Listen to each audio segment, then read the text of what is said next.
अपनी वाली ये आ गई है, सी सेट भी आ गई और जीएस भी आ गई। बहुत ही शानदार कवर पेज आप देखोगे इसको। जो प्री की है ना, पीवाई की बुक मार्केट में आ गई है, जो बच्चे सबसे ज्यादा इंतजार कर रहे थे ना इस बुक का, और सी सेट वाली भी आ गई है। दोनों अपनी बुक अपडेट होके आ गई, मेरे पास आ गई, तो मतलब आप मानो आप सबके पास आ जाएगी।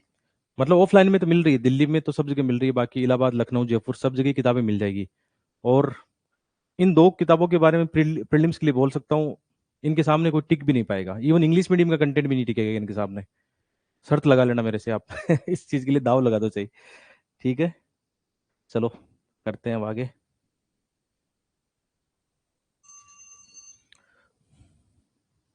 चलिए, ये बहुत ही प्यारा क्वेश्चन है। और चूंकि अपनी थीम क्या कह रही है, कभी क्वेश्चन क्या आ रहा है, शहरी बाढ़ को लेकर कितनी बार क्वेश्चन आ गया, कभी क्लाउड बर्स्टिंग को लेकर क्वेश्चन आ गया। इसका मतलब थीम में ही है, अलग से नहीं है।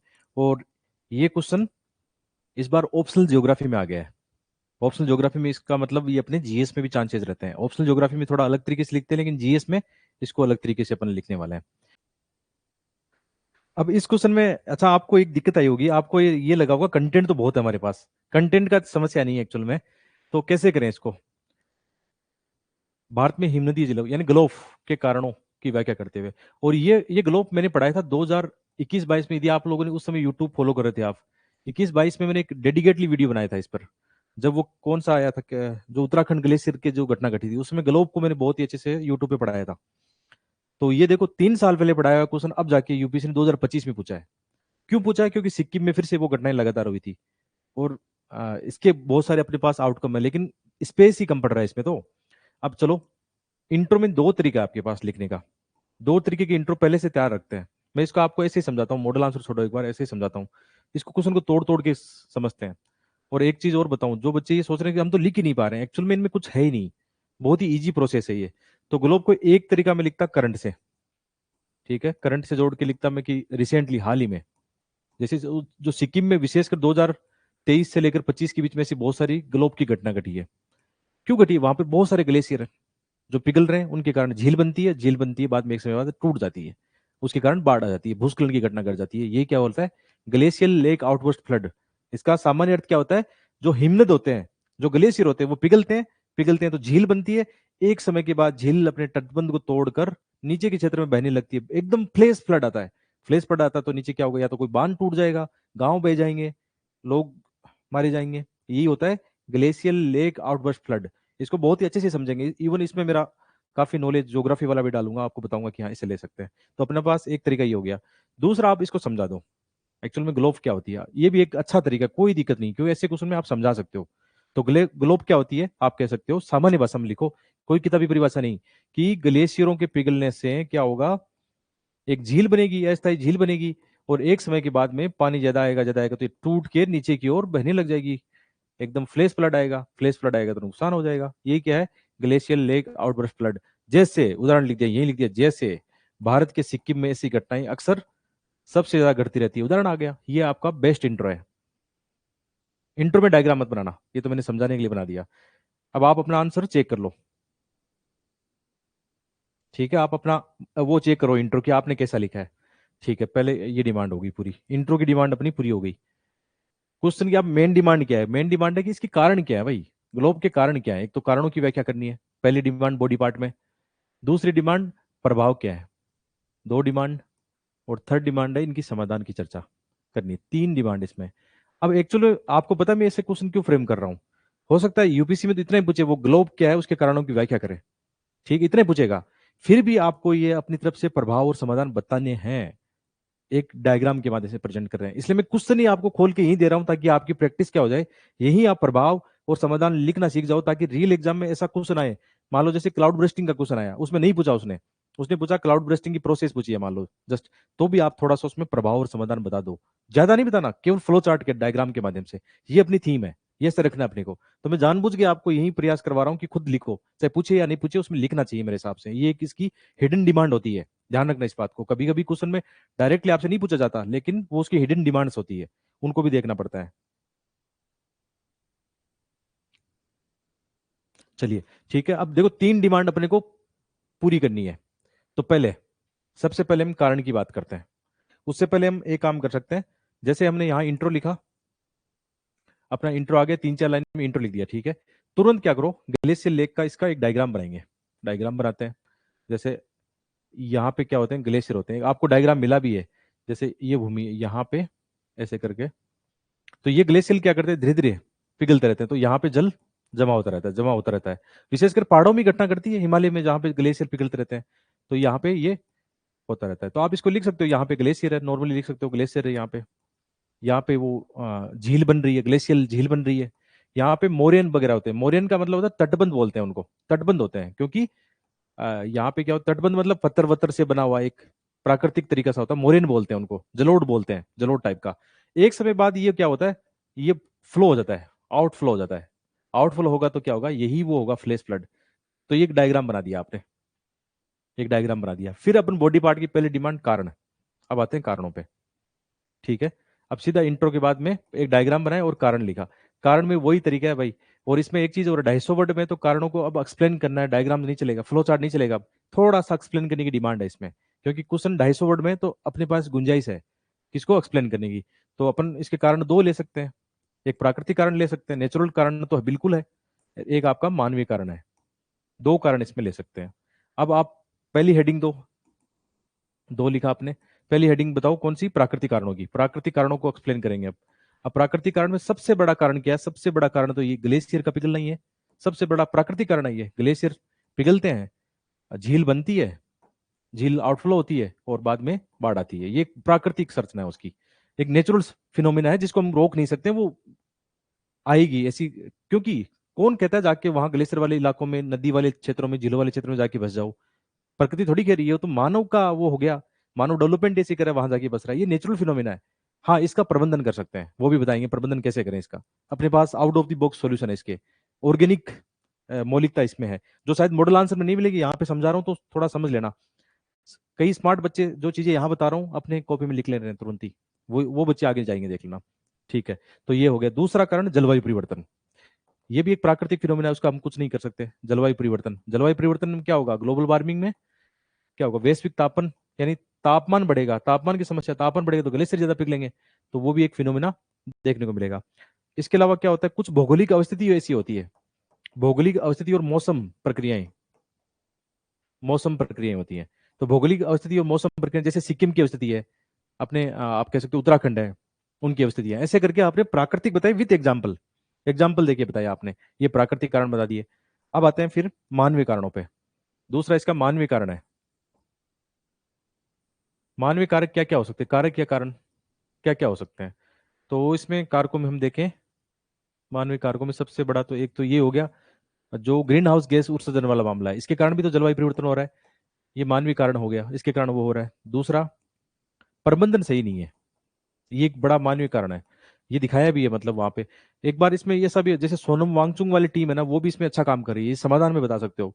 सोनम वांगचुंग की जो टीम है वो ना केवल लद्दाख में बल्कि सिक्किम में भी ये उन्होंने काफी अच्छे काम किए इसको लेकर, कि जो ग्लोव घटनाएं होती है, तो उन्होंने क्या किया था वहां पे, जैसे ये झील है, ये झील है मान लो, तो उसमें ऐसे नेचुरल पाइप लगा दिए, आर्टिफिशियल जो पाइप है ना वो लगा दिए जगह जगह, तो जैसे ही वो फ्लो होगा तो ये पाइप के माध्यम से जल है ना लगातार नीचे वाले ऐसे एरिया में आता रहेगा जहां जहां भी सिंचाई होती है या पेयजल चाहिए। तो कितना अच्छा उपाय है वो, जैसे ये टैंक है पानी का, वो झील है मान लो, तो इसमें यहाँ पाइप लगा दिए। ठीक है, अब तो एक स्तर से मान लो ये जल बढ़ा ऊपर, तो जैसे ही इनमें क्या होगा, जो पाइप है उनके माध्यम से नीचे वाले एरिया में वो आ जाएगा पानी, तो एक हो गया ना प्रबंधन।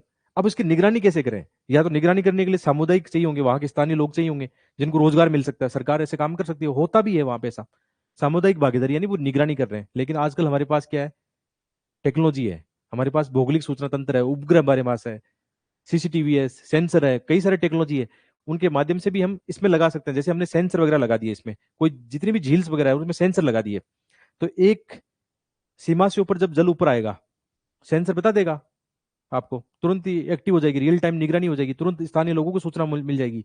तो समाधान में ये पॉइंट आने चाहिए थे, सामुदायिक भागीदारी, टेक्नोलॉजी का उपयोग कैसे, जीआईएस यानी भौगोलिक सूचना तंत्र, सेंसर, उपग्रह, इन सब के माध्यम से, उपग्रह के माध्यम से भी तो सूचना मिल सकती है ना कि इस झील का कितना वो है, रियल टाइम डाटा मिल सकता है। आजकल तो हमारे पास आईएमडी के पास बहुत सारे ऐसे परम कंप्यूटर है, बहुत सारे फास्ट कंप्यूटर है, सुपर कंप्यूटर जो डाटा का एनालिसिस कर लेते हैं कि कब कब कितना क्या घटने वाला है। इवन जो चट्टानें खिसकती है उनका भी हम क्या कर सकते हैं, मैप बना सकते हैं, उनकी भी रियल टाइम में निगरानी कर सकते हैं। आजकल तो हमारे पास इतनी टेक्नोलॉजी है, तो साथ साथ में इनको वो भी बताओ। समाधान वाले बता रहे हो, साथ साथ में आपको बता रहा हूँ, लास्ट में बताना है, पहले नहीं, मैं तो आपको जस्ट याद आ रहा है तो मानवीय कारण को मैं अपने देखा कि जैसे ग्लोबल वार्मिंग, वो ग्रीन हाउस गैसें हो गई, प्रबंधन हमारा सही नहीं है। इसके अलावा और क्या क्या है, जो विकास है, डेवलपमेंट है, वो सही नहीं है, नियोजित विकास नहीं है। तो उनके जो झील वाले क्षेत्र है उसके अंदर वो बसावट वगैरह वो उसके अंदर लिख सकते हैं। ऐसे 5 से 7 कारण आपने बता दिए। ठीक है, अब प्रभाव, सेकंड इसकी डिमांड है प्रभाव।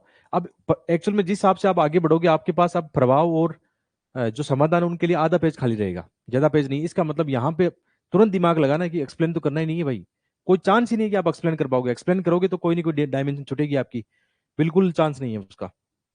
हाँ, एक पॉइंट धीरज आपने बताया जो आजकल पर्यटन हो रहा है उन क्षेत्रों में, ये भी अच्छा है। अन्य कारण भी है, जैसे आप धीरे धीरे पॉइंट आप लोग हेल्प कर रहे हो तो याद आ रहे हैं ना पॉइंट, कितने पॉइंट बन सकते हैं। आपने पर्यटन बताया, अब जो डेवलपमेंट में एनर्जी डेवलपमेंट मैंने बता दिया, उसके अंदर वो आजकल जो पुल बन रहे हैं, बांध बन रहे हैं, या जो जल विद्युत गृह बन रहे हैं जगह जगह पे, हाइड्रो पावर जो बन रहे हैं, वो भी एक बड़े रीजन है इनके, क्योंकि वहाँ की जो भौगोलिक अवस्थिति है, जो चट्टाने हैं उनके साथ वो थोड़ा फिर मामला गड़बड़ कर देते हैं। ये भी है, वनों का विनाश जो किया है उस क्षेत्रों में, वनों का विनाश से लेकर ये सारे पॉइंट आ जाएंगे उसमें। एग्रीकल्चर वाले पॉइंट भी आएंगे, एग्रीकल्चर अनसस्टेनेबल जो एग्रीकल्चर हो रही है वो भी एक रीजन है। हाँ, प्राकृतिक में ये पॉइंट अच्छा बताया भानु प्रताप आपने, प्लेट टेक्टोनिक, ये बताना चाहिए था, क्योंकि जो नेचुरल में क्या है, हिमालयन कौन सा रीजन आप जानते हो, ये प्लेटों की गति का एक संवेदनशील क्षेत्र है, वहां पे प्लेटें गति करती रहती है, तो वो एक बड़ा फैक्टर है कि चट्टानें क्या होती है, बहुत ही कमजोर होने लगती है, तो वो प्राकृतिक फिनोमेन जाएगा। ऐसे करके आपने 5 4 5 कारण बताए प्राकृतिक, 4 5 कारण बताए आपने मानवीय कारण, तो इतना डिस्कशन हो गया। ये होता है हाई लेवल का डिस्कशन, आप लोग जिस हिसाब से बता रहे हैं। ये पॉइंट कितने प्यारे पॉइंट है, मैंने लिखे हैं हालांकि मॉडल आंसर में, लेकिन आप लोग कितने समझदारी होकर यहाँ पे चीजें बता रहे हो, ये बहुत बड़ी बात है। प्रभाव में इसमें दोनों लेंगे हम, इसमें सकारात्मक प्रभाव भी होता है, सकारात्मक प्रभाव यही बना लेंगे, और नकारात्मक प्रभाव। ठीक है, तो सकारात्मक प्रभाव में क्या होता है, ये एक ज्योग्राफिकल प्रक्रिया है, भौगोलिक प्रक्रिया है, तो इसमें भौगोलिक भूदस्यों का निर्माण होता है।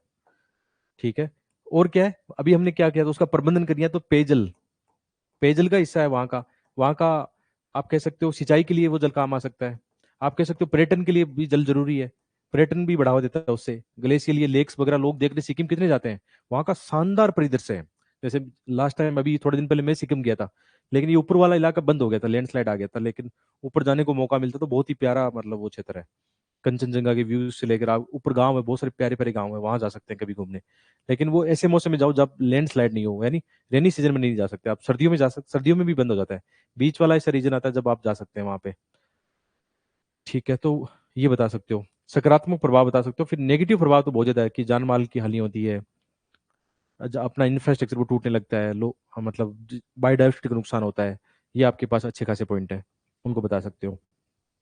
फिर समाधान वाले पॉइंट, समाधान में अब एक टेम्पलेट पकड़ लो, बस फिक्स टेम्पलेट है जो हर जगह आपको हेल्प करेगा यदि इस टेम्पलेट से जाते हो।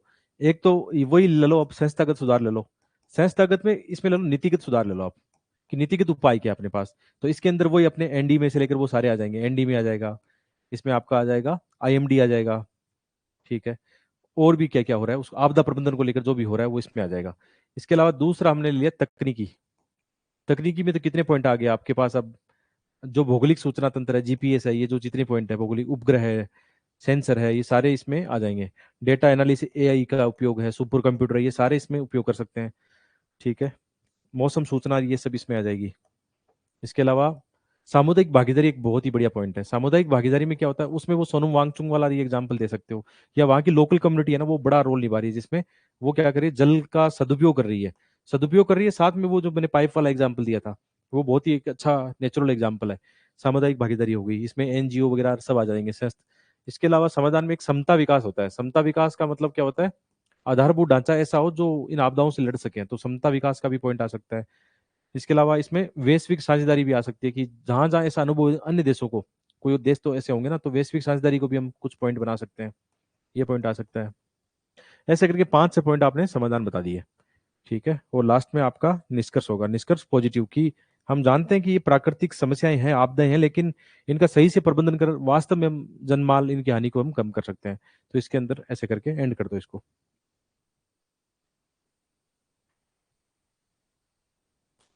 ठीक है, ऐसा लिखा आप लोगों ने, देखो आपके सामने मैंने भी तो डिस्कशन किया है ऐसा, और ऐसी ही अप्रोच आपकी होगी।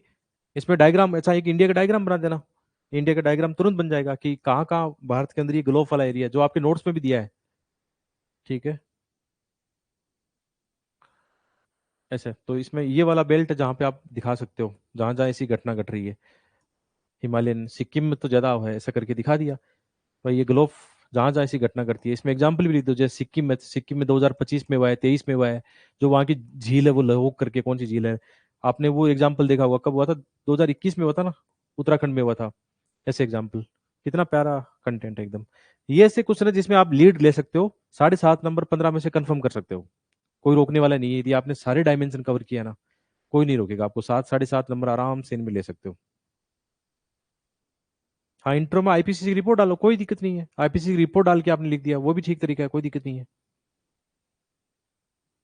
हाँ, घास स्थलों का भी लिख सकते हो, ठीक है, अल्पाइन घास केयर वो जो मैदान है वहां पे। हाँ, सामाजिक प्रभाव भी दिखा सकते हो, उससे वो विषमताएं वो आती है, आर्थिक संकट, जनमाल क्या है, ये सब दिखा सकते हो। तो इस तरीके से लिखोगे तो कोई रोकने वाला नहीं है। यदि माइंड मैप करो, जैसे अभी हमने किया है, बिना मॉडल आंसर देखिए माइंड मैप कर रहे हैं ना, कि क्वेश्चन को तोड़ा और उस पर थोड़ा माइंड मैप कर रहे हैं कि क्या क्या पॉइंट आ सकते हैं। आप सोचो कितने पॉइंट आ जाएंगे आपके सामने।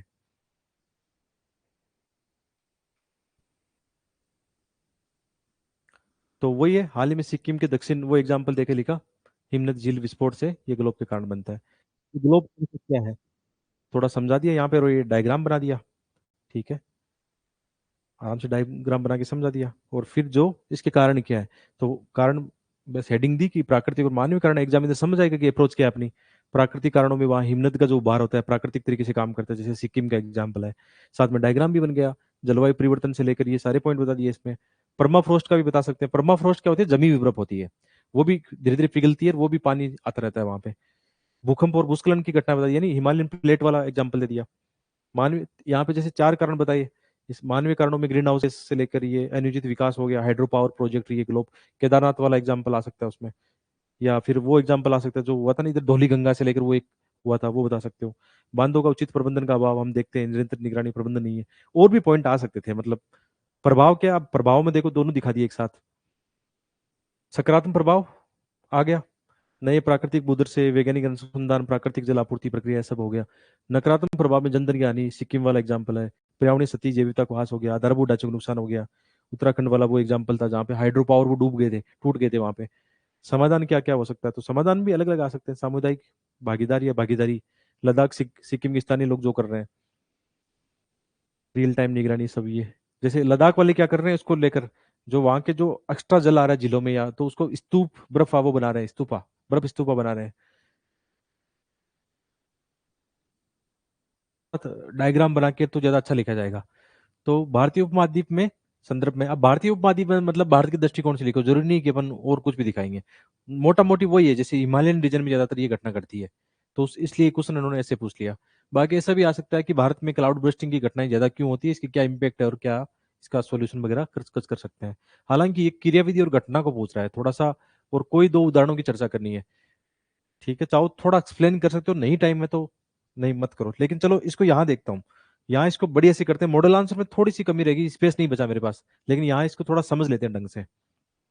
तो सबसे पहले इंट्रो। इंट्रो में आप क्या बता सकते हो, हाल ही में जहाँ घटना घटी है, हाल ही में आपने देखा होगा उत्तराखंड में या जम्मू, किस में, हिमाचल प्रदेश में ना कई जगह घटना घटी है, उसका एग्जाम्पल दे दो कि हाल ही में क्लाउड बर्स्टिंग की घटना हुई, इसके कारण ये हुआ। नॉर्मल इंट्रो लिख दो। या आप ये नहीं दिखना चाहते तो क्लाउड बर्स्टिंग को थोड़ा सा परिचय दे दो, लेकिन इसमें नया वाला ही ठीक है कि करंट जो हैपनिंग कहीं हुआ है वो ज्यादा बेस्ट है, उसमें छोटा सा इंट्रो आपका बन जाएगा। वो लिख दो, कहाँ पे हुआ है रिसेंटली बताओ, 2025 में कहाँ पे घटना घटी थी ये क्लाउड बर्स्टिंग की, कोई एग्जाम्पल हो आपके पास, उत्तराखंड में कहाँ पे, विशेषकर चमोली हिमाचल वाला भी मुझे कुछ कुछ याद आ रहा है, 2022 अमरनाथ वाला याद आ रहा है, कई जगह पे ऐसी घटना घटती है ना। उत्तराखंड से देहरादून में भी हुआ था, ठीक है। चलो लिख लेना, एक तो ये लिख सकते हो, दूसरा हाँ वो एक डेटा है कि क्लाउड बर्स्टिंग किसको माना जाता है, आईएमडी के अनुसार, जो अपने नोट्स में लिखा हुआ है आपके डेटा, आईएमडी के नोट्स में क्या लिखा हुआ है, 10 किलोमीटर गुणा 10 किलोमीटर लिखा हुआ है ना। इसमें क्या होता है, मतलब इस इतने स्क्वायर फीट एरिया में, किलोमीटर एरिया में मान लो, इतने किलोमीटर एरिया में यदि 10 सेंटीमीटर से अधिक बारिश होती है, 10 सेंटीमीटर या 10 मिलीमीटर या 10 सेंटीमीटर लिख दो, तो उसको वो क्या मानते हैं, क्लाउड बर्स्टिंग की घटना मानते हैं। ये भी इंटर में लिख देते, कोई दिक्कत नहीं है। चलो कहीं से सबको पता है कि कहाँ हुआ घटना, आप लिख सकते हो। या ये आईएमडी वाला ये परिभाषा भी लिख सकते हो। कई बार प्री के अंदर ऐसी चीज आ जाती है कि वो किसको मान रहा है, क्लाउड बर्स्टिंग किसको मान रहा है, आईएमडी के अनुसार हीट वेव को लेकर परिभाषा आ जाती है। कई बार थोड़ा ध्यान रखना है इनको लेकर। ठीक है, अब समझो इसको, क्लाउड बर्स्टिंग होता क्या है, कैसे होता है। जैसे एक तरफ हम पर एक इंडिया का मैप बनाते हैं, आप ये कर सकते थे, साथ में दोनों काम कर सकते थे। इसको यदि मैं प्रेजेंट करता तो ऐसे करता, रियल टाइम में प्रेजेंट कर रहा हूँ तो देखो ऐसे ही करता हूँ मैं प्रेजेंट।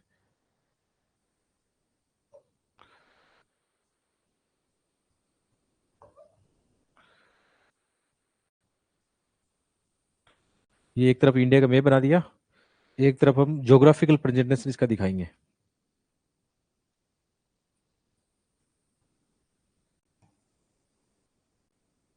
जैसे आपने देखा होगा, भारत में जब मानसून आता है, बंगाल की खाड़ी शाखा ये वाला मानसून है जो इस तरफ हिमालय की तरफ आता है।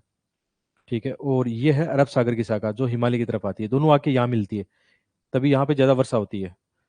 डायरेक्ट जैसे यहाँ पे बंगाल की खाड़ी आती है, मेघालय वाले रीजन सर्वाधिक वर्षा होती है, 400 सेंटीमीटर वर्षा। कई क्षेत्र ऐसे जहाँ पे 1100 सेंटीमीटर वर्षा हो रही है। ठीक है, तो ये अरब सागर की शाखा आ रही है, ये बंगाल की खाड़ी वाला शाखा है, दोनों आके ऊपर हिमालय क्षेत्र में मिलती है आके। ठीक है, तो इस रीजन में ऐसी अक्सर घटना करती है, तो इसमें हॉटस्पॉट दिखा दो। ये वाला हॉटस्पॉट एरिया इसका मतलब, जहाँ पे क्लाउड बर्स्टिंग होती है, उत्तराखंड और हिमाचल। यहाँ पे भी ये वाला भी दिखा सकते हो, उसमें भी कभी कभी घटना करती है। एक और है अपना हॉटस्पॉट, ये पश्चिमी घाट, ये भी हॉटस्पॉट है।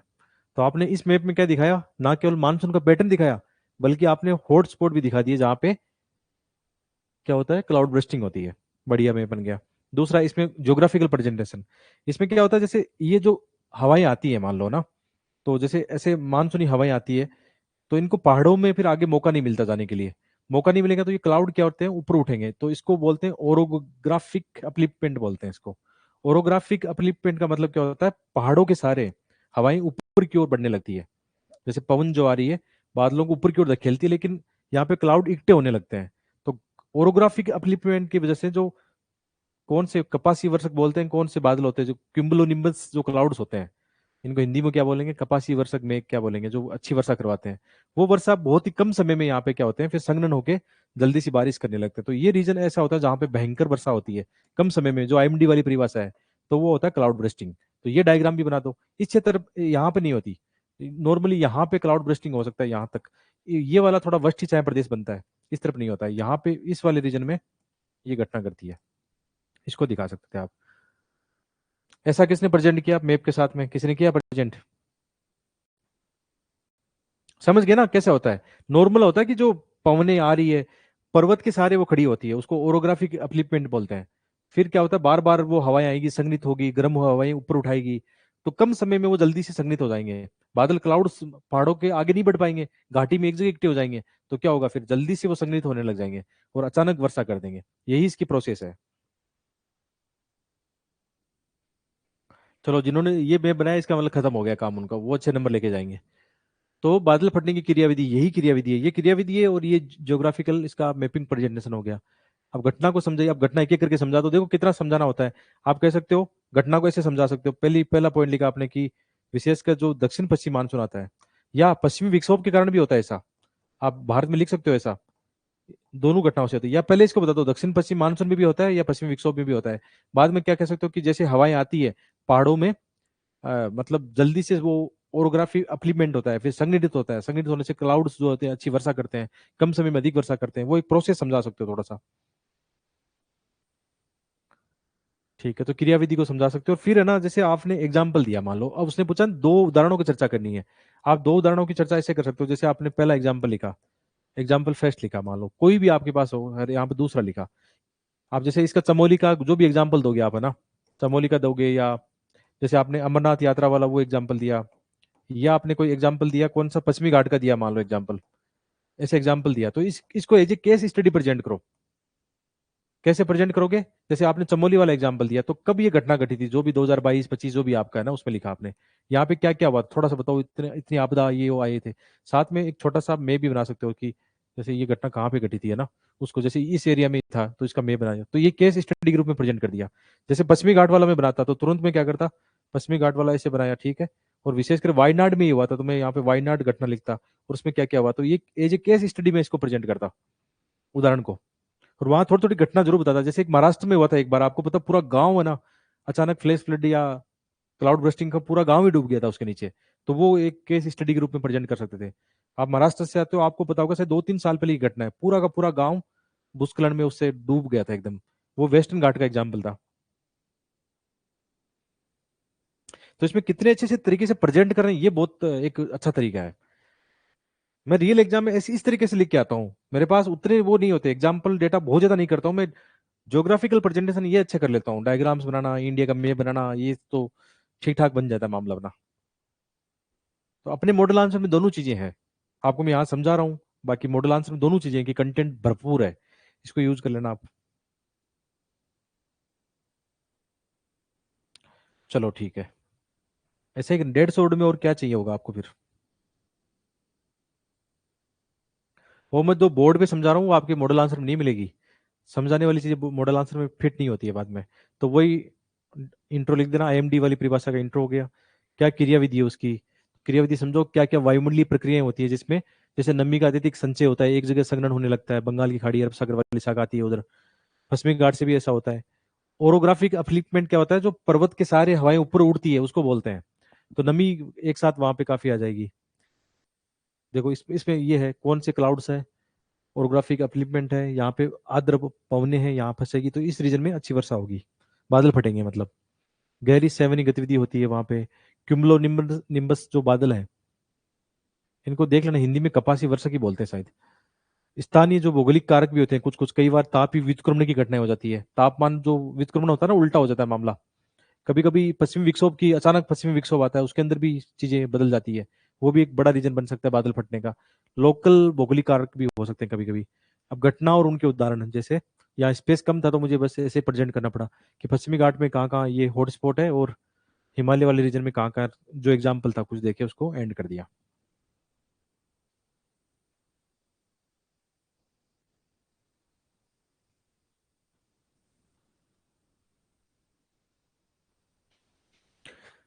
आजकल मॉडल आंसर बहुत तगड़े बन रहे हैं, मतलब अच्छे अच्छे खासे टाइम, क्योंकि ये मेरा, वैसे मेरा भी वो है, ज्योग्राफी ऑप्शनल का नॉलेज आ जाता है ना यहाँ पे।